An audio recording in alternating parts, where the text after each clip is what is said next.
যুদ্ধ মানেই শত্রু শত্রু খেলা, যুদ্ধ মানেই আমার প্রতি তোমার অবহেলা। তবুও বন্ধ ঘরের কূটনীতি হোক কিংবা খোলা ময়দানের রণনীতি, কখনো কখনো এই শত্রু শত্রু খেলাটাও হয়তো প্রয়োজনীয় হয়ে পড়ে। ধীরে ধীরে তৈরি হয় চক্রব্যূহ। গোটা বিশ্বের সমর্থন আদায় করে চাপ সৃষ্টি করা হয় শত্রুর ওপরেও এক ধরনের লড়াই। শরীফের কাশ্মীর অস্ত্রের পাল্টা ব্রহ্মাস্ত্র আজ নিক্ষেপ করলেন সুষমা স্বরাজ রাষ্ট্রপুঞ্জের সাধারণ সভায়।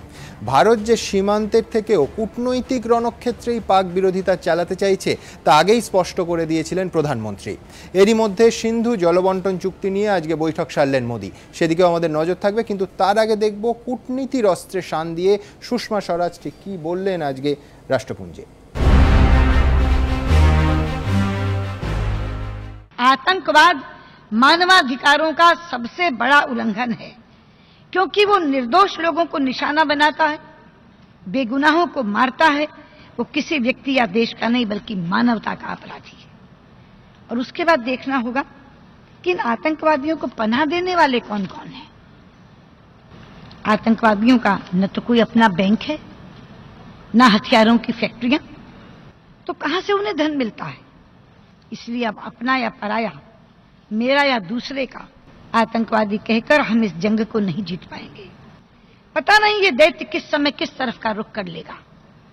इसलिए यदि हम आतंकवाद को जड़ से उखाड़ना चाहते हैं तो एक ही तरीका है, हम अपने मतभेद भुलाकर आतंकवाद के खिलाफ एकजुट हों। अगर कोई देश इस तरह की रणनीति में शामिल नहीं होना चाहता तो मेरी मांग है कि हम उसे अलग थलग कर दें, क्योंकि दुनिया में ऐसे देश हैं जो बोते भी हैं तो आतंकवाद, उगाते भी हैं तो आतंकवाद, बेचते भी हैं तो आतंकवाद, और निर्यात भी करते हैं तो आतंकवाद। आतंकवादियों को पालना कुछ देशों का शौक बन गया है।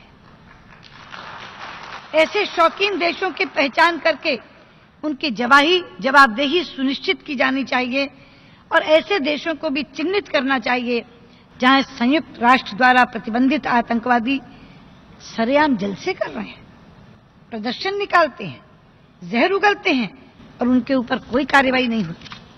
इसके लिए उन आतंकवादियों के साथ वे देश भी दोषी हैं जो उन्हें ऐसा करने देते हैं। ऐसे देशों की विश्व समुदाय में कोई जगह नहीं होनी चाहिए।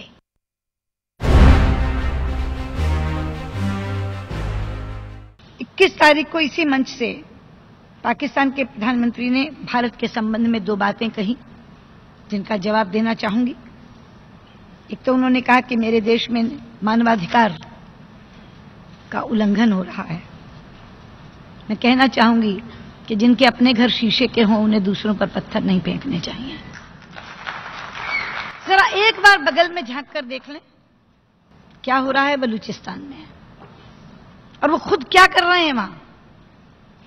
मैं कह सकती हूं यहां के आज जो बलूचिस्तान में हो रहा है वो यातनाओं की पराकाष्ठा है। और दूसरी बात उन्होंने कही कि भारत जो शर्तें बातचीत के लिए लगा रहा है वो हमें मंजूर नहीं है। ये समझ नहीं रही कौन सी शर्त, किस शर्त की बात की जा रही है। हमारे शपथ ग्रहण समारोह से पहले जब हमने पाकिस्तान के प्रधानमंत्री को समारोह में आने का न्योता दिया था, आमंत्रण दिया था, तो क्या कोई शर्त रखी थी। प्रधानमंत्री मोदी काबुल से दिल्ली आते हुए लाहौर उतर गए थे, कोई शर्त लगाकर गए थे क्या। मित्रता के आधार पर हमने पाकिस्तान के साथ सारे के सारे विवाद सुलझाने की पहल की थी।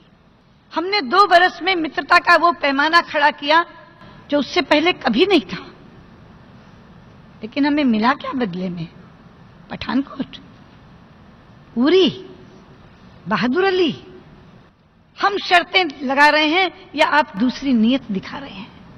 अगर पाकिस्तान ये समझता है कि इस तरह की हरकतें करके या इस तरह के भड़काऊ बयान देकर वो भारत का कोई हिस्सा हमसे छीन सकता है, तो मैं पूरी दृढ़ता और स्पष्टता के साथ यहां ये कह देना चाहती हूं कि आपका ये मंसूबा कभी कामयाब नहीं होगा। कश्मीर भारत का अभिन्न हिस्सा है, जम्मू कश्मीर भारत का अभिन्न हिस्सा है और अभिन्न हिस्सा रहेगा। इसलिए ये ख्वाब देखना छोड़ दें। আমি আন্তর্জাতিক সম্পর্ক বিশেষজ্ঞ জ্যোতির্ময় বন্দ্যোপাধ্যায়কে দিয়ে শুরু করব। জ্যোতির্ময় বাবু, এক হচ্ছে যে এই আন্তর্জাতিক মঞ্চে 196টা দেশের সামনে পাকিস্তানকে কোণঠাসা করার যে উদ্দেশ্যে সুষমার এই আবেগতাড়িত এবং ওয়েল ড্রাফটেড ভাষণ কতটা কাজে আসবে ভারতের? ভীষণভাবেই আসবে। বিশ্ব জনমত পাশে এসে দাঁড়াবে? পাশে না দাঁড়াক, নিউট্রালাইজ করে দিলেও অনেকখানি লাভ। কারণ এবং নেগেটিভ যে ইমেজ পাকিস্তানের অলরেডি তৈরি আছে, আমি ইনসিডেন্টালি শুধু ইংরেজি ভাষায় নয়, জার্মান ভাষাতেও মেটেরিয়ালস ঘাঁটি, এবং জার্মান ভাষা হয়তো আপনি জানেন যে অস্ট্রিয়া, সুইজারল্যান্ড, জার্মানি ছাড়াও বহু জায়গায় চলে। অতএব মোটামুটি ইউরোপিয়ান সাইডে ঘেঁটে ঘুঁটে এতদিন ধরে আমি যা দেখেছি তা হচ্ছে যে পাকিস্তান প্র্যাকটিক্যালি ব্র্যান্ডেড হয়ে গেছে টেররিস্ট স্পন্সর স্টেট হিসেবে।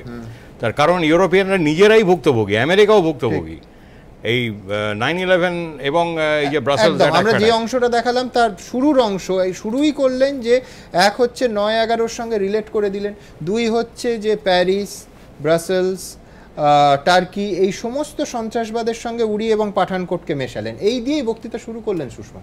আচ্ছা, কাজেই পাকিস্তান যে ব্র্যান্ডেড বহুদিন ধরেই সবার জানা আছে, কাজেই ভারতবর্ষকে খুব বেশি চেষ্টা করতে হবে না। ইনফ্যাক্ট আমি ডন রিপোর্ট কালকেই বোধহয় এখানে বলেছি যে ডনের রিসেন্ট রিপোর্টে বেরিয়েছে যে বলছে যে we are feeling isolated, we have very few friends left. Dawn এই কথা বলছে, পাকিস্তানের নিজের প্রেস্টিজিয়াস নিউজ পেপার।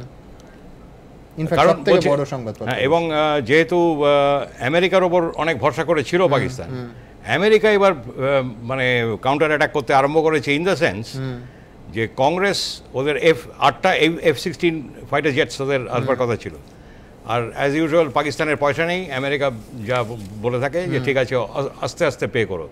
কংগ্রেস এবার বলেছে না, হয় একবারে পে করো, যেটা করতে গেলে পাকিস্তান দেউলিয়া হয়ে যাবে, অথবা ইটস ব্লকড। নাম্বার 1। নাম্বার 2 হচ্ছে ডিফেন্স সেক্রেটারি অ্যাশটন কার্টার, তিনি পাকিস্তান কিছু পয়সা পেত আমেরিকার কাছ থেকে আরেকটা বাবদে, সেটা হচ্ছে যে ইয়ে অ্যান্টি টেরর কোয়ালিশন তার পার্টনার সেই হিসাবে পেত, সেটা বন্ধ করেছে।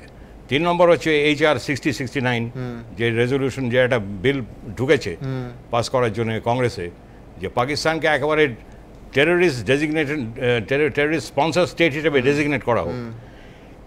খোদ আমেরিকার ভেতরে এই কংগ্রেস খেপে রয়েছে। অতএব ইন্ডিয়া তো খুব সাকসেসফুল আমি বলবো। পাকিস্তানের পাশে একমাত্র চায়না আছে, রাশিয়া আজকে ওর সঙ্গে জয়েন্ট এক্সারসাইজ করছে, কিন্তু ওই পিওকে বাঁচিয়ে কিন্তু একদম হ্যাঁ যে চেরাতে নেমেছে, এবং রাশিয়া ওটা করছে তার নিজের ক্যালকুলেশন আছে, আমেরিকা, চায়না ইত্যাদি এদের সঙ্গে খেলা আছে ওর, কিন্তু ইন্ডিয়াকে ছাড়বে না, কারণ 75% অফ মিলিটারি ইকুইপমেন্ট ইন্ডিয়া সব রাশিয়া থেকে। ঠিক, একদম কোনো সন্দেহ নেই যে জ্যোতির্ময় বাবুর মতে যে আজকে সুষমা স্বরাজ রাষ্ট্রপুঞ্জে যা বললেন তাতে আন্তর্জাতিক মঞ্চে পাকিস্তানকে কোণঠাসা করার ভারতের যে পরিকল্পনা তাতে নিঃসন্দেহে এক ধাপ এগিয়ে গেল ভারত। আমি দ্বিতীয় আরেকটা অংশে আসবো, সেটা হচ্ছে সিন্ধু জলবন্টন চুক্তি, যার অংশ ছিলেন মেজর জেনারেল অরুণ রায়, আমার সঙ্গে এই মুহূর্তে স্টুডিওতে আছেন, ওনার কাছে যাব, কিন্তু দ্রুত একবার দেখব আজকে প্রধানমন্ত্রী এই নিয়ে বৈঠক করলেন, কি সেই বৈঠকের সিদ্ধান্ত দেখুন। আগামী দিনে কি এক ফোঁটা জলের জন্যও হত্যে দিয়ে বসে থাকতে হতে পারে পাকিস্তানকে? পাকিস্তানের অর্ধেকেরও বেশি নাগরিককে কি চরম পানীয় জলের সংকটে পড়তে হতে পারে? পাকিস্তান মরুভূমি হয়ে যাবে না তো? প্রশ্নগুলো উঠছে কারণ উড়িতে জঙ্গি হামলার পর পাকিস্তানকে যোগ্য জবাব দিতে ভারত 1960 সালের সিন্ধু জলবন্টন চুক্তি বাতিল করতে পারে এমন জল্পনা এখন তীব্র। প্রধানমন্ত্রী জওহরলাল নেহেরু এবং পাক প্রেসিডেন্ট আইয়ুব খানের মধ্যে এই চুক্তি হয়েছিল। সোমবার সেই চুক্তি পর্যালোচনা করতে বৈঠকে বসেন প্রধানমন্ত্রী নরেন্দ্র মোদী, ছিলেন জাতীয় নিরাপত্তা উপদেষ্টা অজিত দোভাল, বিদেশ সচিব S জয়শঙ্কর এবং প্রধানমন্ত্রীর দপ্তরের সিনিয়র অফিসারেরা। প্রধানমন্ত্রী দপ্তর সূত্র খবর, ভারত এখনই সিন্ধু জলবন্টন চুক্তি রদের পক্ষে নয়, কিন্তু চুক্তি অনুযায়ী সিন্ধু নদী থেকে ভারতের সিংহভাগ জল পাওয়ার কথা হলেও নয়াদিল্লি তা নেয় না। এবার ভারত সেই অতিরিক্ত জল পাকিস্তানকে দেওয়া বন্ধ করে দিতে পারে বলে সূত্রের খবর। সরকারি সূত্রের খবর, কড়া পদক্ষেপের ইঙ্গিত দিয়ে প্রধানমন্ত্রী বলেন, রক্ত ও জল একসঙ্গে বইতে পারে না। এই প্রেক্ষাপটে 3টি বাঁধ নির্মাণ নিয়েও আলোচনা হয়েছে। প্রধানমন্ত্রীর দপ্তর সূত্র খবর, এই বিষয়ে এবার প্রতিরক্ষা, বিদেশ ও জলসম্পদ বিষয়ক বিশেষজ্ঞদের সঙ্গে কথা বলবেন নরেন্দ্র মোদী। ভারত ও পাকিস্তানের মধ্যে সিন্ধু জলবন্টন চুক্তি বাতিল করতে সোমবার সুপ্রিম কোর্টে একটি জনস্বার্থ মামলা দায়ের করা হয়, যদিও সর্বোচ্চ আদালত জানিয়ে দিয়েছে জরুরি ভিত্তিতে মামলা শোনার কোনো দরকার নেই, নির্দিষ্ট সময়ই শুনানি হবে। চীন থেকে বেরিয়ে জম্মু কাশ্মীর হয়ে সিন্ধু নদী পাকিস্তানে ঢোকে, তারপর করাচি হয়ে আরব সাগরে মেশে। কিন্তু সত্যি কি সিন্ধু জলবন্টনের মতো আন্তর্জাতিক চুক্তি একতরফাভাবে রদ করতে পারে ভারত? তা কি করা উচিত হবে? ভারতবর্ষের আন্তর্জাতিক রাজনীতিতে তার মান অনেক ওপরে উঠে গেছিল যেভাবে চুক্তিটা স্বাক্ষরিত হয়েছিল। আমি কখনোই মনে করি না যে এই মুহূর্তে এই জলবন্টন চুক্তিটা ভারতের দিক থেকে বন্ধ করে দেওয়া উচিত। সিন্ধু জলবন্টন চুক্তি যদি আমরা হট করে বন্ধ করি তাহলে পাকিস্তানের সাধারণ কৃষকদের সব থেকে ক্ষতি হবে, এবং হয়তো সেই সাধারণ কৃষক অনেকেই চায় না যুদ্ধ। প্রতিরক্ষা বিশেষজ্ঞদের একাংশ অবশ্য বলছেন কঠোর ব্যবস্থা নেওয়ার সময় এসে গিয়েছে। পাকিস্তানের বর্তমান কার্যকলাপের উপরে নজর রেখে আমাদের একটা পুরো দৃঢ় সিদ্ধান্ত নেওয়ার সময় এসে গেছে যে আমরা এই সিন্ধু জলবন্টন চুক্তিকে কতটা মান্যতা দেব। পাকিস্তান গভর্নমেন্টকে, পাকিস্তান আর্মিকে আজকে তার নিজের দেশে আইসোলেট করতে হবে, যাতে ভারতবর্ষ একটা ক্লিয়ার মেসেজ দিয়ে দিতে পারে যে না, যে তোমরা যেটা করছো আমরা সহ্য করব না। কিন্তু ভারত সিন্ধু জলবন্টন চুক্তি বাতিল করলে তারাও সমস্যার মুখে পড়বে না তো, কারণ সিন্ধুর উৎপত্তি চীন থেকে, আর তাই চীন যদি ভারতে আসা সিন্ধুর জল বন্ধ করে দেয় তাহলে সমস্যায় পড়তে পারেন নয়াদিল্লির শীর্ষ কর্তারা। পাকিস্তানের তো সমস্যা হবেই, ভারতেরও কয়েক হাজার কিলোমিটার এলাকায় বিপর্যয় দেখা দিতে পারে। সিন্ধু জলবন্টন চুক্তির অন্তর্গত শতদ্রু নদীর উৎসও তিব্বতে, তাই ভারত পাকিস্তানকে শায়েস্তা করতে সিন্ধুর জল দেওয়া বন্ধ করলে পাল্টা চীন যদি শতদ্রুর জল বন্ধ করে দেয় তাহলে গভীর সমস্যায় পড়বে নয়াদিল্লি, কারণ এই জল দিয়ে প্রায় 36,000 মেগাওয়াট জলবিদ্যুৎ তৈরি হয়, যা থেকে বিদ্যুৎ পায় হিমাচল প্রদেশ, পাঞ্জাব, হরিয়ানা, রাজস্থান এবং দিল্লির বিস্তীর্ণ এলাকা। স্বাভাবিকভাবে চীন জল আটকে দিলে বড়সড় সমস্যা তৈরি হবে। সব মিলিয়ে পাকিস্তানকে শায়েস্তা করাটা লক্ষ্য হলেও সিন্ধু চুক্তি বাতিল করার আগে মোদী সরকারকে অনেক ভাবনা চিন্তা করেই এগোতে হবে বলে কূটনীতিবিদদের একাংশের মত। যদিও সরকারি সূত্র খবর, যেহেতু চীন সিন্ধু জলবন্টন চুক্তির অংশীদার নয়, তাই তাদের ভূমিকা কি হবে তা নিয়ে ভাবনা চিন্তা করছে না নয়াদিল্লি। এবিপি আনন্দ।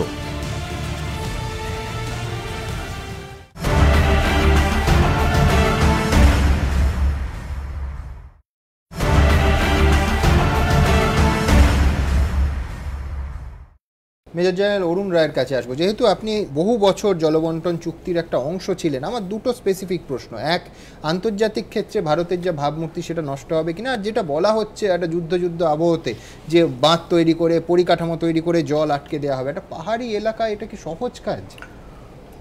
জল জিনিসটা এরকম, এটা কিন্তু অলওয়েজ বিতর্কমূলক, ঠিক, আর এটা ভাবোচ্ছ্বাস, মানে emotive and a contentious issue always down. মানে হাজার হাজার বছর থেকে জল নিয়ে সব জায়গায় ঝগড়া হয়েছে, দুটো রাষ্ট্রের মধ্যে, দুটো রাজ্যের মধ্যে, ভারতবর্ষে এই মুহূর্তেও চলছে। জল নিয়ে সব সময় ঝগড়া হয়েছে, আবার জল নিয়েও ট্রিটিস হয়েছে একদম। আর ট্রিটিকে অ্যাব্রোগেট করা is not an easy thing. এমনিতেই ধরুন কে কত পার্সেন্ট দিচ্ছে আর কে কত আটকাচ্ছে, এর হিসেব এবং এই বিতর্ক কখনো মেটে না। আর এটার মেজারিং স্টেশনসও কাশ্মীরে অনেক কম, অ্যান্ড ওয়েদার মানে ভালো করে মেজার হচ্ছে কি না সেটাও সবার জানা নেই। কাশ্মীরের থেকে ইন্ডাসের মানে যে কোনো ট্রিবিউটারি ঝেলাম, চেনাব, রাবি, ব্যাস যে বেরোচ্ছে, রাবি ব্যাসগুলো পাঞ্জাবের দিকে বেরোচ্ছে অবশ্য। তো এই জিনিসটার যে কতটা জল চলে যাচ্ছে, কতটা, এটার কিন্তু কোনো হিসেব নেই, very frankly. And Pakistan has been happy, মানে খুশিতেই আছে, কেন কি আমাদের ওটা বেশি জলের দরকার হয় না, ওইদিকে জলটা আবার বেরিয়ে যায় ন্যাচারাল ফ্লোতে। এখন জল জিনিসটা যদি এখন ব্যারাজ করা হবে, ব্যারাজ করে জলটাকে আবার ডাইভার্ট করা হবে, তো দুটো জিনিস আছে। একটা, building of canals, building of barrages and dams, it is not overnight. We are not China যে এক বছরের মধ্যে আমরা বিল করে দিলাম। তারপরে কাশ্মীর মতন স্টেটে যেখানে কি আর্টিকেল 370 লাগা আছে, ওরকম স্টেটে এইসব করতে গেলে আমাদের অনেক লিগ্যাল ইস্যুস। আপনাকে আমি এটা বলতে চাই, দুটো মিটিংয়েই কিন্তু আমাদের মধ্যে কোনো বিতর্ক, কোনো ডিবেট, কোনো আর্গুমেন্ট মানে বেশি হয়নি। বেসিক্যালি দুটো মিটিংয়ে হ্যালো, চা কফি খেয়ে everything, at the end of it ওরা নিজেদের পয়েন্ট দাবি রাখলো, আমরা নিজেদের পয়েন্ট রাখলাম, at the end of it we all went happy, both the meeting. এখন এটা নিয়ে it is a matter of sort of retaliation.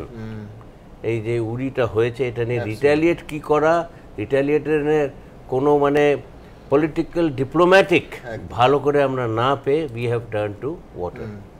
তবে মানে বন্দুকে না মেরে জলে মারবো।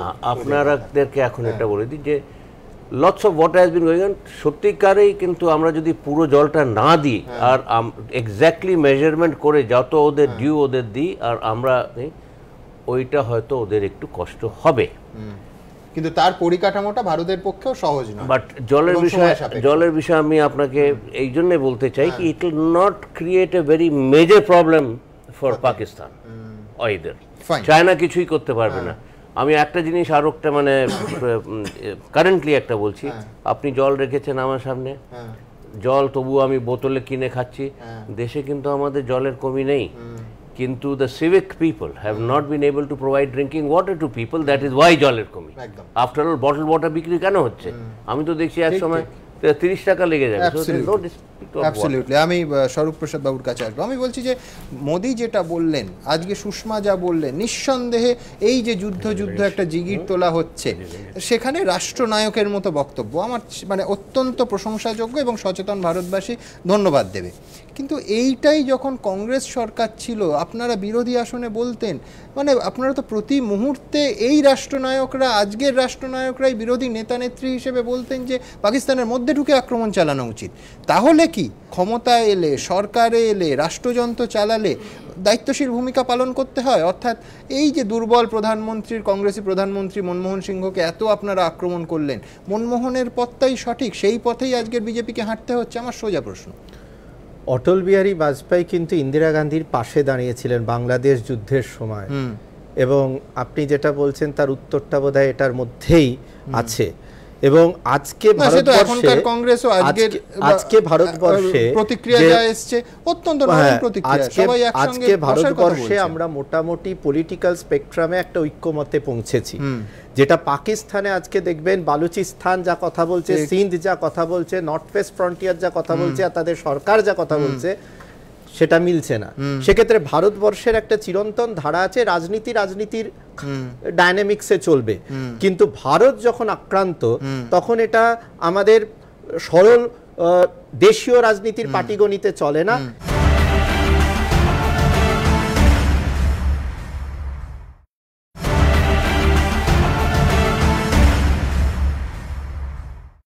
ভারতবর্ষের একটা চিরন্তন ধারা আছে, রাজনীতির ডায়নামিক্সে চলবে, কিন্তু ভারত যখন আক্রান্ত তখন এটা আমাদের সরল দেশীয় রাজনীতির পাটিগণিতে চলে না।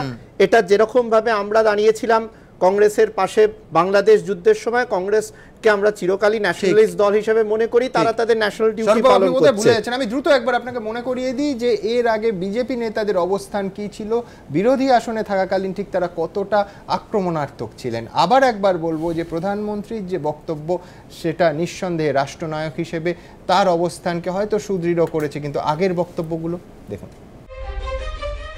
উরিতে জঙ্গি হামলার পর অনেকেই এসপার ওসপার চাইছেন, কিন্তু প্রধানমন্ত্রী বলছেন पूरे विश्व में आपको अकेला रहने के लिए हम मजबूर करके रहेंगे। মোদি এও বলেছেন हम दोनों लड़ाई लड़े, देखते हैं सबसे पहले अपने देश की गरीबी कौन खत्म करता है। आओ, पाकिस्तान की आवाम इसको पसंद करेगी। বিশেষজ্ঞদের একাংশ বলছে মোদি যোগ্য রাষ্ট্রনেতার মতোই কথা বলেছেন। যুদ্ধ বলাটা আর করাটা এক কাজ নয়। মোদির মতো বিচক্ষণ মানুষ তা ঠিকই বোঝেন, কিন্তু পাল্টা অনেকেরই প্রশ্ন, মোদির এখনকার মতোই যুক্তিসঙ্গত অবস্থান মনমোহন সিংহ আগে যখন নিতেন তখন তাকে কেন বিদ্রুপ করতেন মোদি ও তার সহযোগীরা? हिंदुस्तान का हर इंसान आज चीख चीख करके कह रहा है कि क्या हो रहा है, हमारे देश के जवान मारे जा रहे हैं और हिंदुस्तान सर झुका रहा है। পাক প্রতিনিধিদের সঙ্গে ইউপিএ সরকারের মন্ত্রীদের বৈঠক নিয়ে খোঁচা দিতেও ছাড়তেন না মোদি। हमारे जवानों के जो सर काट लिए गए थे, भारत के विदेश मंत्री जयपुर जाकर के पाकिस्तान के मेहमानों को बिरयानी खिला रहे थे और कहते क्या है, ये प्रोटोकॉल है। पाकिस्तान की सेना हमारे देश के जवानों पर गोलियां चलाए और आपकी सरकार बिरयानी का भोजन करे। 2013 সালে লাইন অফ কন্ট্রোলে ভারতীয় জওয়ানদের মাথা কেটে হত্যার পর সুষমা স্বরাজের সেই হুঙ্কার কে ভুলতে পারে? अगर ये सिर नहीं आए तो उनके तो 10 सिर आए। सवाल ये है कि हम बिल्कुल प्रतिक्रिया के अलावा बैठे रहें और खेल खिलाते रहें और वार्ता करते रहें, ये तो नहीं होगा। আজ সেই মোদি কূটনীতির স্বার্থে নওয়াজের সঙ্গে শাল শাড়ি বিনিময় করেছেন। লাহোরে তাঁর বাড়ি গিয়ে কাশ্মীরি চা খেয়েছেন। তাহলে আগে মনমোহন সিংহের কূটনীতিকে কেন দুর্বল মনোভাব বলে কটাক্ষ করত বিজেপি? এই পরিস্থিতিতে পাকিস্তানকে সন্ত্রাসবাদী রাষ্ট্র আখ্যা দেওয়ার দাবি জানিয়ে সংসদের বিশেষ অধিবেশন ডাকার দাবি জানাচ্ছে কংগ্রেস। आपने प्रयत्न भी नहीं किया कि संसद को 1 या 2 दिन के लिए बुला के घोषित करें पाकिस्तान को एक आतंकवादी देश। শহীদ পরিবাররা পাকিস্তানকে যোগ্য জবাব দেওয়ার দাবি জানাচ্ছেন। উড়িতে শহীদ হাওড়ার গঙ্গাধর দলুইয়ের ভাইয়ের দাবি, পাকিস্তানের সঙ্গে যুদ্ধ লড়াই করে ওদেরকে এক ঘরে করে দিতে হবে। দক্ষিণ 24 পরগনার শহীদ বিশ্বজিৎ ঘরাইয়ের বৃদ্ধ বাবার দাবি, যারা এরা করেছে, এসব কাজ করেছে, তাদের জন্য ছাড় না হয়, পাল্টা জবাব দেওয়া হোক। প্রধানমন্ত্রী ও বিদেশমন্ত্রীর বক্তব্য থেকে স্পষ্ট, পাকিস্তানকে কোণঠাসা করেই সব জবাব দেওয়া হবে। এবিপি আনন্দ। আবার বলছি আমি বলছি যে কাবুলে ব্রেকফাস্ট, লাহোরে লাঞ্চ এবং দিল্লিতে ডিনার চমৎকার বিষয়, প্রশংসনীয়, কিন্তু তাহলে আগেরটা ভুল না। আমি বলছি আজকে যখন দেশ আক্রান্ত এরকম ভাবে আমরা তাহলে বলতে পারি নেহরুজির কাশ্মীর পলিসি নিয়েই আমাদের অত্যন্ত প্রশ্ন আছে। সেদিন সর্দার বল্লভভাই প্যাটেল আপনার প্রশ্ন তোলেন না, আজ যুগের আমি ডসিয়ার দেখিয়ে দেব বিজেপির, যুগের পর যুগ ধরে প্রশ্ন তুলেছেন এবং you have every right to raise question. না, today is not the time to raise this question. Today is not the time to raise this question. When India is under attack, we should stand united and say this, that we will have to fight Pakistan unitedly. The internal politics of India is a different issue. You can debate it on. আমি যেটা বলছি যে নেহরুজির কাশ্মীর পলিসির চেয়ে আমরা সর্দার বল্লভভাই প্যাটেলেরটাই অনেক বেশি ঐক্যমত্যে ছিলাম, কিন্তু এখন যে জায়গাটা আমরা মনে করি আমি সমালোচনা করব, এখন আমি বলছি তো এখন যে স্ট্যান্ড নিয়েছেন প্রশংসনীয়, কিন্তু আগেরটা তাহলে ভুল বলুন না যে ওটা রাজনীতির জন্য করতে হবে। না, ইন্ডিয়া দুটো সুপার পাওয়ার হবার দ্বার প্রান্তে আছে, ইকোনমিক সুপার পাওয়ার এবং ইন্ডিয়া এমনি সুপার পাওয়ার হবার। এই সময় আমরা এটাকে গুলিয়ে দিতে চাই না, একদম না। এই একই অভিযোগ আপনাদের বিরুদ্ধে উঠবে। এর আগে যখন সন্ত্রাসবাদী হামলা হয়েছে তখন সরাসরি দুর্বল প্রধানমন্ত্রী এবং দুর্বল সরকার বলেছিলেন না, আর্মি বলছে আমাদের অ্যাপ্রোচটা ভালো আছে। এখন স্বরূপ বিংশ শতাব্দীর কথা বলতে চায়, একবিংশ শতাব্দী কথাও ভুলে গেছে। যাই হোক, আমি তাকে মনে করিয়ে দিতে চাই না যে নরেন্দ্র মোদী কি বলেছিলেন, ডুব মারো বলেছিলেন, চুরি পড়ার কথা বলা হয়েছিল ইত্যাদি ইত্যাদি, সেটা ইম্পর্টেন্ট নয়। আমি একমত আপনার সঙ্গে যে আজকে আমাদের বিদেশমন্ত্রী সুষমা স্বরাজ খুব স্পিরিটেড এবং খুব সিগনিফিক্যান্ট একটা স্টেটমেন্ট দিয়েছেন। আমরা কংগ্রেসের পক্ষ থেকে সরকারের পাশে রয়েছি এবং আমরা মনে করি যে উরির ঘটনা, তার আগে পাঠানকোটের হামলা, এই সমস্ত যে সুনিয়োজিত ষড়যন্ত্র পাকিস্তানরা করছে তার কিন্তু উচিত জবাব আর মোকাবিলা করবার প্রয়োজনীয়তা রয়েছে। এইটার দায় দায়িত্বটা হচ্ছে সরকারের। আমরা মনে করি যে সরকার কিন্তু সেই কাজটা একেবারেই করছে না এবং একেবারেই করছে না। আপনি পাঠানকোটের কনটেক্সটে যেই সমস্ত গাফিলতির জায়গাগুলি এসেছিল সেটা একইভাবে রিপিট হয়েছে। আজকে 9 দিন হয়ে গেল, এখন পর্যন্ত ডিফেন্স মিনিস্টার আর ন্যাশনাল সিকিউরিটি অ্যাডভাইজারের পদত্যাগপত্র কিন্তু চাওয়া হয়নি। আমরা চাইনি, কিন্তু এটা খুব অবভিয়াস যে এটা হওয়ার কথা নয়। ভুলে যাব না যে 75 দিন ধরে কাশ্মীর কিন্তু কারফিউর আন্ডারে ছিল এবং এই জাস্ট পরশু দিন থেকে কাশ্মীর স্বাভাবিক হতে শুরু করেছে। আজকেও কিন্তু সন্ত্রাসবাদী হামলা হয়েছে কাশ্মীরে। এইরকম একটা প্রেক্ষাপটে এখন আজকে প্রধানমন্ত্রী একটা ভীষণ অন্যায় কাজ করেছেন। উনি বলছেন যে রক্ত আর জল একসঙ্গে প্রবাহিত হতে পারে না। এটা কিন্তু আনফরচুনেট, এইরকম একটা স্টেটমেন্ট। আমি বলি, আমরা কংগ্রেসের পক্ষ থেকে আজকে আমরা বলেছি যে ভিয়েনা কনভেনশন 1969 তার আর্টিকেল 62-তে ক্লিয়ারলি বলা আছে যে চেঞ্জ অফ সার্কামস্ট্যান্সেস হলে আমরা কিভাবে চুক্তির মধ্যে রদবদল করতে পারি তার প্রভিশন রয়েছে। গভর্নমেন্ট সেই কাজগুলি করুক, কিন্তু মানুষকে তাতিয়ে দেওয়ার জন্য একটা কথা, আবার অ্যাডমিনিস্ট্রেটিভ পলিটিক্যাল কোনো তারা মেজার নেবে না, এইরকম কিন্তু হওয়া উচিত নয়। কনসিস্টেন্ট পলিসি থাকুক, ফ্লিপ ফ্লপ পলিসি হলে অসুবিধার জায়গাটা তৈরি হয়। ইন্দিরা গান্ধী যাবার আগে 8 থেকে 9 মাস তিনি তৈরি হয়ে যুদ্ধে গেছিলেন। আমরা বলেছি এর জবাব পাবে পাকিস্তান। তার তৈয়ারি শুরু হয়েছে ইন্টারন্যাশনালি। প্রফেসর ব্যানার্জি যেটা বললেন, আমরা পাকিস্তানকে একঘর করতে শুরু করেছি, কালকে একটা কিছু হলে আজকেই তার রিপ্লাই হয় না। Reply needs time. আনফরচুনেটলি এইগুলি কথাটা ঠিক না, হলে ভালো লাগতো। এটা যদি হতো তাহলে খুব খুশি হতাম, কিন্তু এরকম সিচুয়েশন নেই, এটাই হচ্ছে অসুবিধা। কংগ্রেস নিজে কোনো উত্তর দেয়নি এবং কংগ্রেস একেবারে শেষ, আমার মার্জনা করবেন। আমি দেখব যে আজকে সুষমা স্বরাজ যা বললেন সেটা প্রধানমন্ত্রীর বক্তব্যেরই প্রতিধ্বনি। কোনো সন্দেহ নেই যে আন্তর্জাতিক ক্ষেত্রে পাকিস্তানকে কোণঠাসা করার ক্ষেত্রে ভারত আজকে আরেক ধাপ, আরেক কদম এগিয়ে গেল। দেখুন, রাষ্ট্রপুঞ্জের মঞ্চে দাঁড়িয়ে পাকিস্তানকে মোক্ষম জবাব দিলেন বিদেশমন্ত্রী সুষমা স্বরাজ। उन आतंकवादियों के साथ वे देश भी दोषी हैं जो उन्हें ऐसा करने देते हैं। ऐसे देशों की विश्व समुदाय में कोई जगह नहीं होनी चाहिए। উরিতে পাক জঙ্গি হামলার পর থেকেই আন্তর্জাতিক মহলে চাপে ইসলামাবাদ। মুখ বাঁচাতে গত বুধবার রাষ্ট্রপুঞ্জের মঞ্চে দাঁড়িয়ে সেই কাশ্মীর ইস্যুকেই ঢাল করেন নওয়াজ শরীফ। এদিন তারই জবাব দিলেন সুষমা। পাকিস্তানকে কূটনীতির মধ্যে দিয়ে একঘরে করে দেওয়ার যে কথা বারবার বলে চলেছে নয়াদিল্লি, সেই কৌশলী ধরা পড়ল বিদেশ মন্ত্রীর ভাষণে, যে সুর বেঁধে দিয়েছিলেন নরেন্দ্র মোদী। প্রথমে কেরলের দলের সভামঞ্চ থেকে। पाकिस्तान के हुक्मरान सुन ले, हमारे 18 जवानों का बलिदान बेकार नहीं जाएगा। भारत सफल रहा है पूरे दुनिया में आपको अलग थलग करने के लिए, और हम उसको तेज करेंगे। নওয়াজ শরীফ 20 মিনিটের ভাষণের দীর্ঘটাই ব্যয় করেছিলেন কাশ্মীর নিয়ে, বুরহান ওয়ানি নিয়ে। ভারতকে আক্রমণ করতে গিয়ে কার্যত সন্ত্রাসবাদের পক্ষেই সওয়াল করে ফেলেন পাক প্রধানমন্ত্রী। আর নওয়াজের এই বক্তৃতাকে হাতিয়ার করেই ইসলামাবাদকে আরো বেশ করে কোণঠাসা করার চেষ্টা করে চলেছে ভারত। पाकिस्तानी प्रधानमंत्री के द्वारा संयुक्त राष्ट्र में दिया गया भाषण इस बात का पुख्ता सबूत है कि पाकिस्तान खुले तौर पर दुनिया में आतंकवाद की वकालत करता है। আর যুদ্ধের পথে না হেঁটে কূটনীতির চক্র বুহে পাকিস্তানকে ঘিরে ফেলার মোদি অমিত শাহদের কৌশলেরই প্রতিধ্বনি শোনা গেল রাষ্ট্রপুঞ্জে সুষমা স্বরাজের গলায়। এবিপি আনন্দ।